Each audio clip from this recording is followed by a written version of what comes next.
बक्सर लोकसभा चुनाव क्षेत्र से चुनाव लड़कर अपना वर्चस्व बनाने वाले निर्दलीय उम्मीदवार पूर्व आईपीएस अधिकारी आनंद मिश्रा सबके दिलो दिमाग पे छा गए हैं। दिलो दिमाग पे इसलिए छा गए हैं क्योंकि आनंद मिश्रा के खड़ा हो जाने से कहीं न कहीं बीजेपी के जो कैंडिडेट थे वो हार चुके हैं। चूँकि आनंद मिश्रा बीजेपी के एक सिपाही थे और ऐसा बताया जा रहा है कि आनंद मिश्रा को बीजेपी बुलाई थी कि आप वीआरएस लेके आइए और हम आपको सांसद बना के भेजेंगे। अब इस बात की कितनी सत्यता है ये मैं नहीं कह रहा हूँ, लेकिन ऐसा बताया जा रहा है कि आनंद मिश्रा जब एज ए आईपीएस अपनी सेवा दे रहे थे वो, तो उसी दौरान बीजेपी ने उनको कांटेक्ट किया और उनको बुलाया कि आप वीआरएस लेके आ जाइए और हम कहीं न कहीं आपको टिकट देंगे। ऐसा बताया जा रहा है, हालांकि इस बात की मैं पुष्टि नहीं कर रहा हूँ, ऐसा सूत्रों के हवाले से खबर निकल के आ रही है। आनंद मिश्रा वीआरएस लेके न सिर्फ आए बल्कि टिकट के लिए वो गए भी, लेकिन उनको बीजेपी टिकट नहीं दी। सेम वही हाल हुआ जैसे पवन सिंह के साथ हुआ था।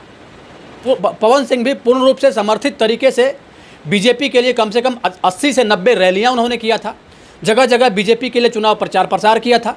लेकिन जब बात टिकट की आई तो उस समय न सिर्फ पवन सिंह का टिकट कटा गया बल्कि पवन सिंह के ही तरह एक सच्चे सिपाही के भांति काम करने वाले बीजेपी के सच्चे सिपाही आनंद मिश्रा का भी टिकट काट दिया गया। और कहीं न कहीं ये दोनों कैंडिडेट अपने अपने चुनाव क्षेत्र में निर्दलीय लड़ गए और निर्दलीय लड़ने का नतीजा ये हुआ कि दोनों जगह बीजेपी के कैंडिडेट को हारना पड़ा। लेकिन अब ऐसा सुनने को आ रहा है कि पवन सिंह जो पार्टी बनाए हैं सर्व समाज पार्टी, उस पार्टी में आनंद मिश्रा ज्वाइन करने वाले हैं। अब इस बात की क्या सत्यता है ये हम आगे पूरा वीडियो में डिस्कशन करेंगे कि बीजेपी ये वही बीजेपी है जिस बीजेपी के लिए कोई भी कार्यकर्ता पूर्ण रूप से समर्थित तरीके से न सिर्फ अपना बेस्ट देता है बल्कि 85 से 90 रैलियां भी करता है। बीजेपी के प्रचार प्रसार को लेकर कहीं न कहीं अपना महत्वपूर्ण समय निकाल के दे देता है और उसके बदले में बीजेपी क्या करती है, उनको बेटिकट कर देती है। हम ऐसा पूर्व के विधानसभा चुनाव की मैं बात कर रहा हूँ। उस विधानसभा चुनाव में एनडीए की सरकार बनी, उस सरकार में मुख्यमंत्री नीतीश कुमार थे। कुछ दिन बाद नीतीश कुमार पलटी मार के वो महागठबंधन में चले जाते हैं और महागठबंधन के साथ अपनी सरकार बना लेते हैं। बीजेपी फिर से वैसे पर्सन को अपने पार्टी में बुलाती है और न सिर्फ बुलाती है बल्कि लोकसभा में 16 सीट दे देती है।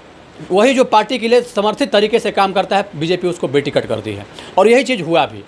अब हम आपको एक बात बताने जा रहे हैं कि चूँकि पावर स्टार पवन सिंह की जो पार्टी है सर्व समाज पार्टी, इसमें आनंद मिश्रा, ऐसा सुनने में आ रहा है कि आनंद मिश्रा इस पार्टी को ज्वाइन करने वाले हैं। और आनंद मिश्रा, मनीष कश्यप और पवन सिंह, इन तीनों की जोड़ी कहीं न कहीं सर्व समाज पार्टी के बैनर तले संयुक्त रूप से बिहार में विधानसभा चुनाव में अपना किस्मत आजमाने वाले हैं। ऐसा सूत्रों के हवाले से ये खबर निकल के आ रही है। लेकिन एक बात मैं बता देता हूँ, अगर आनंद मिश्रा पवन सिंह की पार्टी सर्व समाज पार्टी को ज्वाइन करते हैं तो कहीं न कहीं इससे आनंद मिश्रा को बड़ा नुकसान होगा। कभी कभी ऐसा देखा जाता है एज ए निर्दलीय कैंडिडेट के तौर पे अगर आप अपना किस्मत किसी लोकसभा क्षेत्र में या विधानसभा क्षेत्र में आजमा रहे हैं और वही अगर किसी पार्टी में चले जाते हैं तो कहीं न कहीं कभी कभी नुकसान हो जाता है और कभी कभी फ़ायदा भी हो जाता है। नुकसान ये हो जाता है कि मनीष कश्यप, आपको याद होगा कि बेतिया से उन्होंने निर्दलीय चुनाव लड़ने की घोषणा की थी और न सिर्फ घोषणा की थी बल्कि जितने भी वहाँ पे वोटर थे सबके बीच वो पहुँच रहे थे और पहुँच के ये कह रहे थे चूँकि हमको कोई पार्टी टिकट नहीं दी तो हम निर्दलीय चुनाव लड़ने वाले हैं बेतिया से। और इस बात की न सिर्फ घोषणा करते हैं बल्कि चुनाव कैंपेन भी चलाते हैं और जगह जगह जाके चुनाव प्रचार प्रसार भी करते हैं और कहीं न कहीं उनके लिए चंदा भी इकट्ठा किया जाता है। उसके बाद दिल्ली के सांसद मनोज तिवारी का आगमन बेतिया में होता है। न सिर्फ मनोज तिवारी का आगमन होता है बल्कि मनीष कश्यप को वो अपने साथ लेके जाते हैं और कहीं न कहीं बीजेपी की सदस्यता भी दिलवा देते हैं। और उसके बाद मनीष कश्यप साफ कहते हैं कि अब हम चुनाव बेतिया से नहीं लड़ेंगे। कहीं न कहीं अपने पर्सनल स्वार्थ के लिए जो जनता वहाँ से मन बना चुकी थी कि कहीं न कहीं इस बार हम मनीष कश्यप को वोट करेंगे, और जब मनीष कश्यप अपने पर्सनल स्वार्थ के लिए उन्होंने घोषणा किया कि हम अब चुनाव नहीं लड़ेंगे तो कहीं न कहीं इसका नुकसान मनीष कश्यप के फैन फॉलोइंग पे पड़ गया और जितने भी उनके समर्थक थे सब ने एक सुर में और एक स्वर में उनका विरोध करना प्रारंभ कर दिया। इस बात को देखते हुए कहीं न कहीं उस समय मनीष कश्यप को अपना कमेंट सेक्शन भी बंद करना पड़ा था। तो बात ये साफ है, कभी ऐसा सिचुएशन और समय आता है कि अगर आप किसी पार्टी को ज्वाइन कर रहे हैं तो उसका फ़ायदा भी होता है और कभी अगर ज्वाइन नहीं कर रहे हैं तो उसका भी फ़ायदा होता है। दोनों के अलग अलग फ़ायदे रहते हैं। तो चूंकि मनीष कश्यप बीजेपी ज्वाइन किए इसलिए मनीष कश्यप को नुकसान हुआ, वही चीज़ अगर आनंद मिश्रा पावर स्टार की पार्टी स्वर समाज पार्टी को अगर वो ज्वाइन करते हैं तो इसका नुकसान भी आनंद मिश्रा को होगा। ऐसा हम इसलिए बता रहे हैं क्योंकि आनंद मिश्रा की अगर हम बात करें तो आनंद मिश्रा पूर्व आईपीएस रह चुके हैं और पूर्व आईपीएस रहना अपने आप में एक बहुत बड़ा बात होता है। आईपीएस का मतलब भी अगर होता है तो समझ लीजिए कि कितने उसमें टैलेंटेड लोग जाते हैं और उस आईपीएस से बीआरएस लेके कहीं ना कहीं आनंद मिश्रा आए हैं। और जब वो पावर स्टार पवन सिंह को पार्टी को ज्वाइन करेंगे ना तो कुछ लोग जो जाहिल तबके के लोग हैं वो ये कहेंगे कि नचनिया बजनिया के पार्टी को आनंद मिश्रा ज्वाइन कर लिया। कुछ लोग तो ज़रूर कहेंगे और इस बात से कहीं ना कहीं आनंद मिश्रा की जो व्यक्तिगत छवि है उनके छवि पे थोड़ा बहुत असर पड़ेगा। ट्रोल उनको भी लोग करेंगे। लेकिन वही अगर वो बीजेपी ज्वाइन करते हैं या फिर बीजेपी अगर उनको अपने पास बुलाती है तो शायद इस बात का उनको फ़ायदा हो जाएगा। तो सबका अपना एक अलग अलग मोटिव होता है। तो तमाम तरह की चीज़ें निकल के सामने आ रही है। ऐसा देखा भी जा रहा है कि आनंद मिश्रा की नज़दीकियाँ पावर स्टार पवन सिंह से कहीं ना कहीं थोड़ी सी बढ़ रही है। मनीष कश्यप की भी बातचीत अब धीरे धीरे बढ़ रही है और ऐसा माना जा रहा है कि इन तीनों की जोड़ी सर्व समाज पार्टी के बैनर तले कहीं ना कहीं चुनाव लड़ने जा रही है। और लेकिन इस बात का क्या फ़ायदा होगा, क्या नुकसान होगा? बिहार के राजनीति में जातिगत व्यवस्था इस कदर हावी है कि पहले तो सब लोग कमिटमेंट करते हैं कि हमको व्यक्तित्व को वोट करना है, हमको विकास को वोट करना है, हमारे क्षेत्र में जो विकास करेगा हम वोट उसको करेंगे। लेकिन समस्या तब आ जाती है जब अचानक से उनका चुनाव के एक दिन पहले पूरा मन ही माहौल ही बदल जाता है और उस समय कहीं ना कहीं वो जाके अपने जाति के कैंडिडेट को वोट दे देते हैं। तो ये बिहार है, बिहार में जातिगत व्यवस्था हावी है और ये जातिगत व्यवस्था कहीं ना कहीं पंचायत चुनाव से लेके लोकसभा चुनाव तक में देखने को मिलता है। काराकाट संसदीय लोकसभा क्षेत्र का चुनाव परिणाम आप देख चुके हैं और काराकाट संसदीय लोकसभा क्षेत्र के चुनाव परिणाम को लेके कितने सूट का नुकसान बीजेपी को हुआ ये भी आप देख चुके हैं। पूरा शाहबाद साफ हो गया और सिर्फ उसके वजह थे पावर स्टार पवन सिंह। उनको टिकट नहीं मिला बीजेपी से और वो निर्दलीय कैंडिडेट के तौर पे वहाँ से जाके अपना भाग आजमा लिए। लेकिन वही अगर पूर्णिया के पप्पू यादव की हम बात करें तो पप्पू यादव निर्दलीय चुनाव लड़के ही वहाँ से चुनाव जीत गए।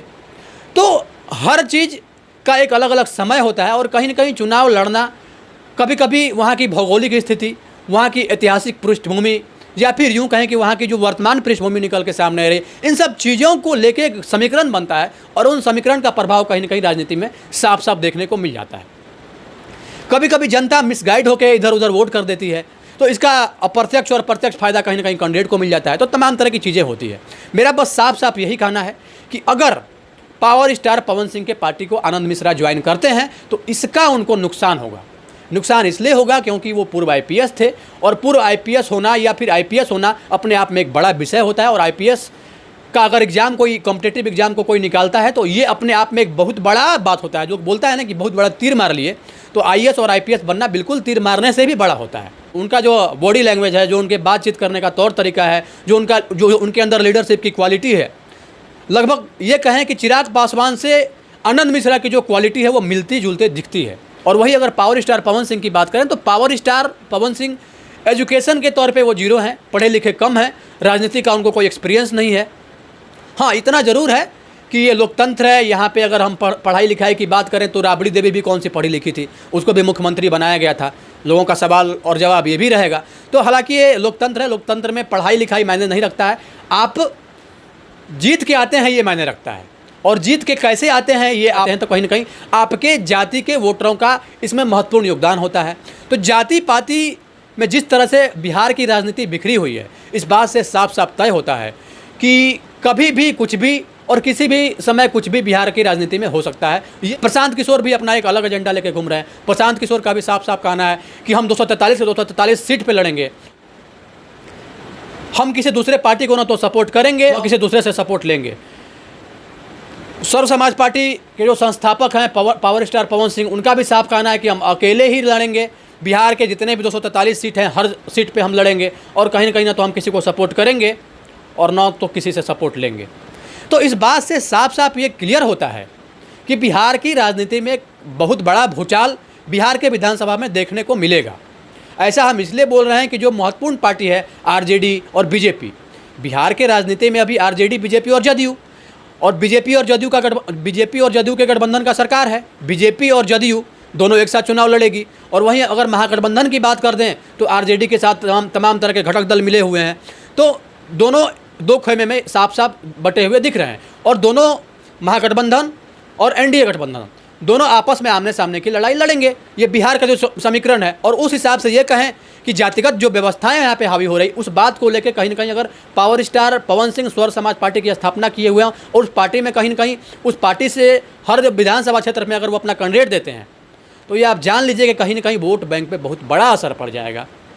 और कहीं ऐसा ना हो जाए कि जिसकी सरकार बननी चाहिए बिहार में उसका सरकार ना बन पाए, और जिसकी सरकार नहीं बननी चाहिए सरकार उसका बन जाए। कहीं ऐसा ना हो जाए कि किसी का सीट आ ही नहीं पाए और बिहार में फिर से दोबारा चुनाव करने की ज़रूरत पड़ जाए।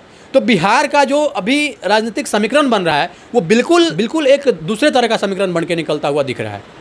और कहीं ना कहीं जो अपर कास्ट के वोटर हैं वो अब इकट्ठा होते हुए दिख रहे हैं, और जब वो एकत्रित हो जाएंगे तो कहीं ना कहीं थोड़ा सा समीकरण पे जरूर इसका प्रभाव पड़ेगा। अब क्या चीज़ें निकल के सामने आती है, आने वाले राजनीतिक भविष्य में क्या चीज़ दिखता है बिहार की राजनीति में, वो देखना दिलचस्प होगा।